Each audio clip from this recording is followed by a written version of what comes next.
We all think we know what makes a contract, right? There's an offer, an acceptance, maybe a handshake.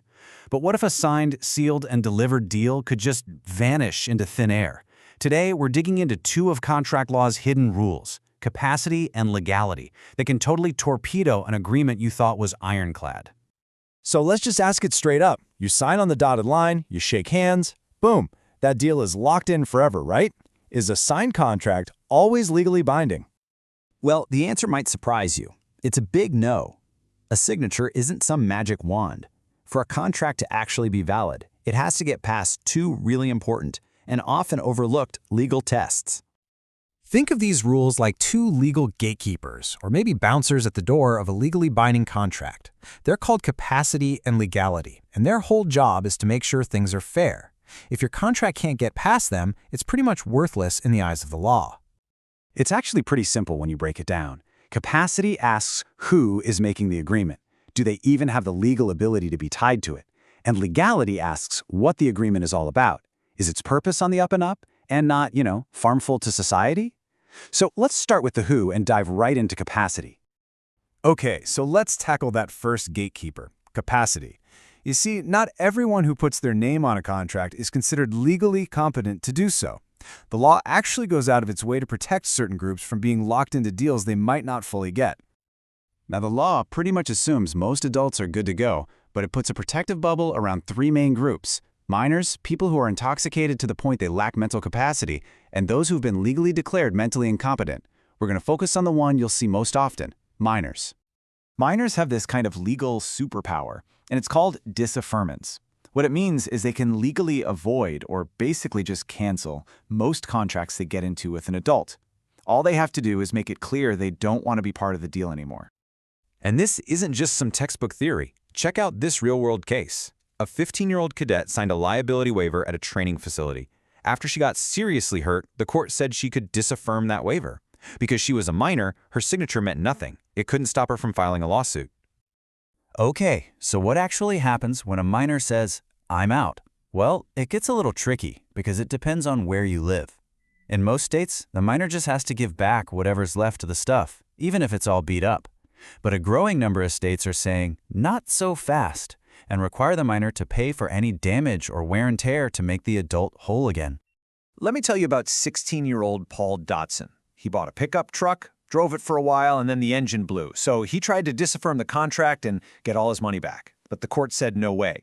His state had this duty of restitution rule, which meant the dealer only had to refund him the value of the truck after accounting for the depreciation and damage.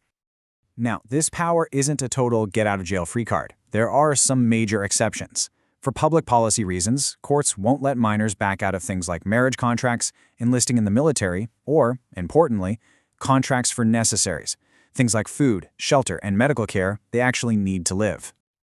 All right, that was gatekeeper number one. Now let's move on to our second gatekeeper, legality. If capacity is all about the who, legality is all about the what. It's simple. For a contract to be valid, its purpose has to be legal. When we talk about an illegal contract, it usually falls into one of two buckets. The first one is super straightforward. Contracts that violate a specific law, like say a contract to commit a crime. The second bucket is way broader. Contracts that are considered contrary to public policy, because they have a negative effect on society as a whole. So what on earth does contrary to public policy even mean? It's kind of a catch-all for agreements that, even if they aren't technically breaking a specific law, are just bad for society. Courts will refuse to enforce them because they might hurt competition or are just flat out unfair. In the business world, you see this pop up all the time in a few key areas. Things like non-compete agreements, those shockingly one-sided deals we call unconscionable contracts, and exculpatory clauses, which try to let a party off the hook for any and all liability. First up, those infamous covenants not to compete. You've probably seen these. There are clauses, usually in an employment contract, where you promise not to go work for a rival or start your own competing business for a certain amount of time in a specific area after you leave. But here's the kicker. For a non-compete to actually hold up in court, it has to be reasonable. In one wild case, an insurance company made every single employee sign one, from the top executives all the way down to the janitorial staff. A court looked at that and said, nope, this is way too broad, and threw it out. They argued the company couldn't possibly prove how a janitor going to a competitor would actually hurt their business. Next, we have unconscionable contracts. And I just love this word. It literally means void of conscience. This is a deal that is so lopsided, so oppressive, that a court will step in and refuse to enforce it, basically to protect the weaker person from a bargain that no sane person would ever agree to. And unconscionability has two flavors. You've got procedural, which is all about how the deal went down.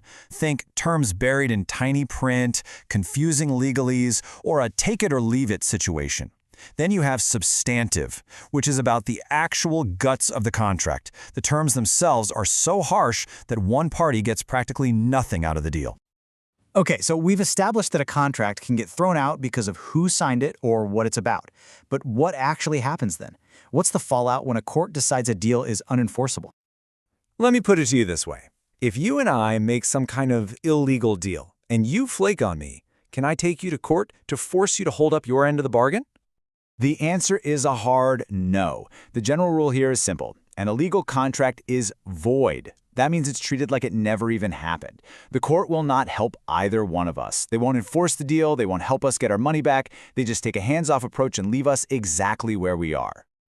All right, let's bring it all home. What are the big takeaways here?